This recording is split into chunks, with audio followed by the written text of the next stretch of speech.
মুমিনিন হযরত ওমর ইবনুল খাত্তাব রাদিয়াল্লাহু তাআলা আনহু তিনি যখন খলিফা ছিলেন, একদিন তিনি রাষ্ট্রীয় একটি কাজের জন্য বের হলেন।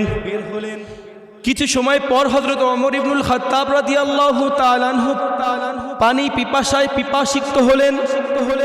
আশেপাশে তিনি পানির খোঁজ করতেছিলেন, কিন্তু কোথাও তিনি পানি পাইলেন না।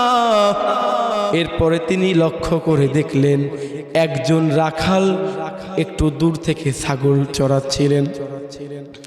তখন হযরত ওমর ইবনুল খাত্তাব রাদিয়াল্লাহু তাআলা আনহু তার কাছে গিয়ে বললেন, ও প্রিয় ভাই, আমি পানি পিপাসায় পিপাসিত হয়ে গিয়েছি, আপনি কি আমাকে একটু পানি পান করাতে পারেন?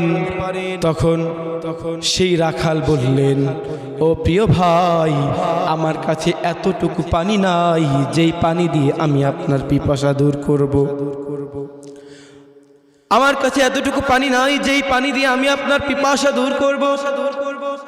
তখন হযরত ওমর ইবনুল খাত্তাব রাদিয়াল্লাহু তাআলা আনহু তাকে পরীক্ষামূলক জিজ্ঞেস করলেন, ও রাখাল ভাই, তোমার কাছে তো কিছু ছাগল রয়েছে, তুমি এই ছাগলের দুধ দহন করে যদি আমাকে পান করাইতে পারো, আমি তোমাকে কিছু পয়সা হাদিয়া দিব।